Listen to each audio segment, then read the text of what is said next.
हाल ही में शादी हुए नए जोड़े निखिल और सुमन, दोनों ही सॉफ्टवेयर इंजीनियर। वो होता है ना, चट मंगनी पट ब्याह, ऐसे उनकी शादी बड़े धूमधाम से हुई। अरेंज मैरिज, घर में मेहमानों की कमी नहीं। दोनों ने 20 दिन की शादी की छुट्टी डाली थी। आखिर के 7 दिन बचे थे, पर दोनों को एक साथ वक्त बिताने का मौका ही नहीं मिला। घर में ऐसा एक भी कोना नहीं था जहां वो दोनों एक दूसरे के साथ कुछ समय बिताए। आखिरकार अमित यानी निखिल के बड़े भाई ने ऊटी के लिए रिजर्वेशन कर दिया और वहां के ऊंचे पहाड़ पर उनके लिए एक हनीमून सूट भी बुक कर दिया। अगले ही दिन निखिल और सुमन ऊटी पहुंच गए। कैब से वो सीधा कॉटेज पहुंचे। वो लकड़ी की झोपड़ी जैसी कॉटेज देख के सुमन फूले न समाये। दूर दूर तक पिन ड्रॉप साइलेंस था। ऐसे ही बहुत सारे सूट्स थोड़े ही दूरी पे थे। कॉटेज के बाहर का नीले रंग का तालाब आंखों में बस गया था। यही नहीं, आसमां को छू लेने वाले नीलगिरी के ऊंचे ऊंचे पेड़। सुमन बहुत खुश थी। सफर की थकान के कारण सुमन बाथरूम में शॉवर लेने चली गई। वही लॉन में निखिल कुर्सी पे लेट गया। तभी सुमन के चिल्लाने की आवाज आई। निखिल बिना वक्त जाया किए अंदर बाथरूम की ओर दौड़ पड़ा। सुमन दौड़ते हुए बाथरूम से आई और निखिल के गले लगकर रोने लगी। क्या हुआ सुमन? निखिल ने पूछा। निखिल, शॉवर से अचानक लाल पानी आने लगा। निखिल ने दरवाजा खोलकर शॉवर चालू करके देखा, पर उसे वैसा कुछ भी नजर नहीं आया। सुमन के पीठ को सहलाते हुए निखिल ने कहा, अगर तुम्हें डर लग रहा है और तुम बुरा न मानो तो मैं यहीं रुक जाता हूं। निखिल की यह बात सुनकर सुमन शर्मा गई। शाम के 5 बज चुके थे, इसलिए कहीं घूमने जाना अब मुमकिन नहीं था। इसलिए पास ही के लोकल मार्केट में एक चक्कर लगाने के लिए दोनों तैयार हो गए। नीचे तलहट पे चाय की टपरी पे दोनों चाय पी रहे थे। तभी निखिल की पीठ थपथपाते हुए एक 24-25 साल का लड़का वहां आया। कपड़ों से तो वो टपोरी लग रहा था। निखिल ने गर्दन घुमाते हुए उसे देखा। तभी वो लड़का बड़बड़ाने लगा, इस बार कहां रुके हो साहब? निखिल थोड़ा हड़बड़ा गया और सुमन का हाथ पकड़ के उसे वहां से दूर ले गया। सुमन के मन में कई सवाल उठे। कौन था वो और निखिल को कैसे पहचानता है? सुमन ने तुरंत निखिल से पूछा, पर निखिल ने नजरअंदाज किया और कहने लगा, ये ऐसे टूरिस्ट लोगों से पहचान दिखाते हैं और फिर पहचान की दुकान में खरीदारी के लिए लेके जाते हैं। उन्हें कमीशन जो मिलता है, इसलिए ऐसे लोगों से दूर ही रहना बेहतर है। निखिल की यह बात सुनकर सुमन ने राहत भरी सांस ली और फिर दोनों वापस कॉटेज चले गए। दिन में मन को लुभाने वाला कॉटेज रात को किसी भूतिया हवेली से कम डरावना नहीं था। ऊपर से ये काली रात और बाहर टिमटिमाते दिए की धुंधली सी रोशनी। निखिल ने कॉटेज का दरवाजा खोला, हॉल से होकर बेडरूम की ओर गया। बेडरूम का दरवाजा खोला और सुमन को आवाज लगाई, सुमन, सुमन। सुमन दौड़ती हुई आई। क्या हुआ निखिल? और दोनों की खुशी 7वें आसमान पर थी। पलंग फूलों से सजाया हुआ था। पूरा कमरा फूलों की खुशबू से महक रहा था, मानो उनकी कल्पना सच हो गई हो। दोनों बातों में उलझे हुए थे। उन्हें वक्त का कुछ अंदाजा नहीं था। दोनों बातों में मंत्रमुग्ध हो गए। तभी निखिल सुमन की ओर बढ़ा और कमरे की लाइट बंद की। तभी सुमन की नजर आईने पे पड़ी।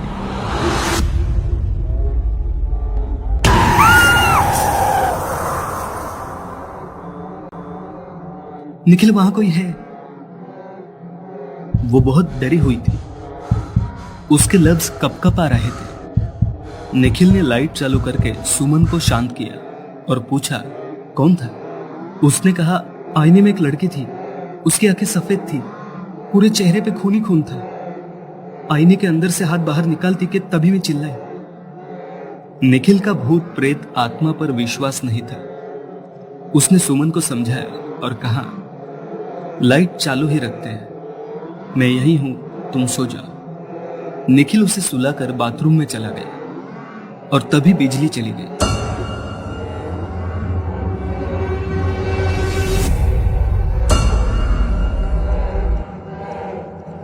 अंधेरे में निखिल को किसी ने गर्दन पे काटा और उसे पीठ के बल गिराकर उसकी छाती पे कोई नाखून और दांत से घाव कर रहा था।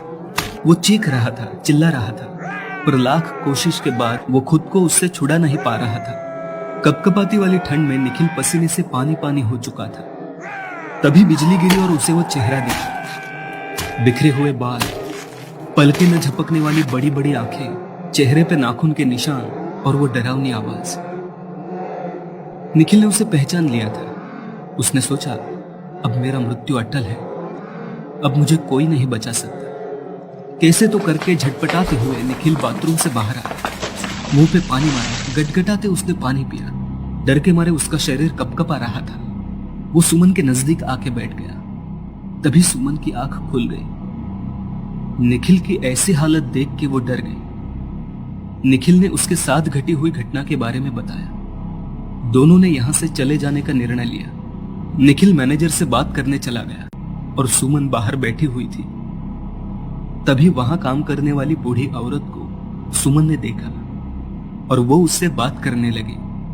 सुमन ने कहा, कल से कॉटेज में हमें किसी के होने का एहसास हो रहा है, क्या आपको इस बारे में कुछ पता है? बूढ़ी औरत ने सुमन से कहा, जितना जल्दी हो सके यहाँ से चले जाओ। बगल वाले कॉटेज में भी एक जोड़ा आया था। लड़की तो बच गई पर लड़के को नहीं छोड़ा उसने। बहुत लोगों को यहाँ अलग अलग अनुभव होते हैं। रात में चीखने चिल्लाने की आवाजें आती, इसलिए ज्यादातर यहाँ कोई आता नहीं। एक अतृप्त आत्मा है वो। तुमने मुझे पूछा इसलिए बताया। यहाँ के लोग आप टूरिस्ट लोग के भरोसे पेट भर पाते हैं, इसलिए उस बारे में कोई कुछ नहीं कहता। तुम यहाँ से चले जाओ।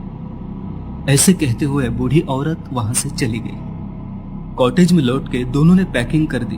तभी प्रकृति अपना रंग दिखाने लगी। जोर जोर से हवाएं चलने लगी, बादल गरजने लगे, बिजलियां चमकने लगी और मूसलाधार बारिश शुरू हो गई। बाहर जाने वाले सारे रास्ते बंद कर दिए गए। बारिश रुके बिना यहां से निकलना मुश्किल था। बहुत कोशिश और 2 गुने कीमत के साथ एक गाड़ी मिल गई। दोनों गाड़ी में बैठ गए। तेज हवाएं, रास्ते के दोनों तरफ झूल रहे पेड़, काला घना अंधेरा, हेडलाइट की रोशनी और तेज बारिश को चीरते हुए तेजी से आगे बढ़ती हुई हमारी गाड़ी। सब डरे हुए थे और अचानक वो आत्मा गाड़ी के सामने आ गई। ड्राइवर ने गाड़ी रिवर्स ली। वो हवा में तैर रही थी। मैं तुम्हें नहीं छोड़ूंगी। अपनी कर्कश आवाज में वो बार बार यही कह रही थी। कभी कांच पे तो कभी गाड़ी के छत पे वो अपने नाखूनों से खुरद रही थी। कच्चे रास्ते से गाड़ी कॉटेज की ओर चलने लगी। सुमन बहुत घबराई हुई थी।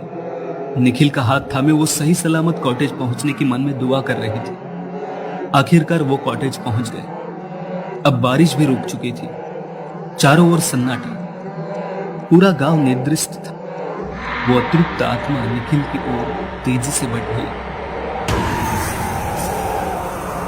तभी सुमन ने निवेदन किया, क्यों पीछे पड़े हो हमारे? क्या बिगड़ा है तुम्हारा? प्लीज हमें जाने दो। सुमन के चुप होते ही वो अपने कर्कश आवाज में कहने लगी, क्या बिगड़ा है अपने पति से पूछो।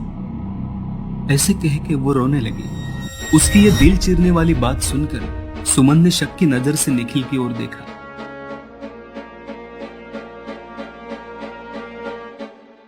और वो आत्मा अपनी कहानी बयां करने लगी। मेरा नाम निशा। कुछ साल पहले तुम्हारा पति और उसके कुछ दोस्त इसी सूट में रुके थे। मेरे पति, मैं और मेरी बेटी, हमारा छोटा सा परिवार था। बहुत खुश थे हम। एक एक्सीडेंट में मेरे पति की मौत हो गई। मैं और मेरी बेटी का गुजारा करने के लिए मैं इसी कॉटेज के पीछे किचन में शेफ का काम करती थी। एक रात मैं ड्यूटी खत्म करके निकल रही थी, तभी तुम्हारे पति ने किचन की ओर आके कहा, कुछ खाने मिलेगा? मैंने कहा नहीं, अभी मेरी शिफ्ट खत्म हो गई है। उसने बहुत मिन्नत करने के बाद उसने कहा, कम से कम ब्रेड बटर दे दो। मैं किचन की ओर बढ़ी, तभी पीछे से तुम्हारे पति ने मुझे झपका दिया, मुझे मारने लगा, जबरदस्ती करने लगा। मैं खुद को उससे छुड़ाने की कोशिश कर रही थी, तभी इसमें उसके 2 दोस्त भी शामिल हो गए। मैंने बहुत मिन्नत की, मुझे जाने दो, मेरी 2 साल की बेटी घर पे है, मेरी राह देख रही है। मेरी किसी ने नहीं सुनी। आखिरी दम तक मैं मिन्नतें करती रही।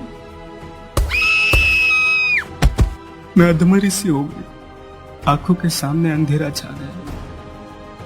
फिर मुझे एक गोनी में भर के नाली में फेंक दिया। मेरी बेटी को मुझे बहुत पढ़ाना था, माँ बाप दोनों का प्यार उसे देना था, पर वो अनाथ हो गई। यहाँ के लोगों ने उसे अनाथ आश्रम भेज दिया। उसकी कहानी सुन के सुमन को निखिल पे बहुत गुस्सा आया, पर वो ठहरी एक भारतीय स्त्री जो अपने पति को मौत के मुंह से निकलने के लिए कुछ भी करने के लिए तैयार थी। सुमन ने निखिल को निशा की माफी मांगने को कहा। निशा की जान उसकी बेटी में थी, ये सुमन ने जान लिया था। निखिल के प्राण की भीख मांगते हुए सुमन ने निशा से कहा, मैं तुम्हारी बेटी की पूरी जिम्मेदारी लेती हूं, उसे अपने सगी बेटी की तरह संभालूंगी, उसे अच्छी शिक्षा दूंगी, उसका भविष्य उज्जवल होगा। यह सुन के निशा की अतृप्त आत्मा शांत हो गई। सवेरे ही सुमन और निखिल ने निशा के बेटी की पूछताछ की। आश्रम में जाकर गोद लेने की प्रक्रिया पूरी करके 4 साल की मुस्कान को अपने साथ ले आए। अब वो आत्मा किसी को भी दिखाई नहीं देती, शायद उसकी जान उसकी बेटी में अटकी हुई थी। अभी वो मुक्त हो गई और हनीमून सूट भी उसकी आत्मा से मुक्त हो गया।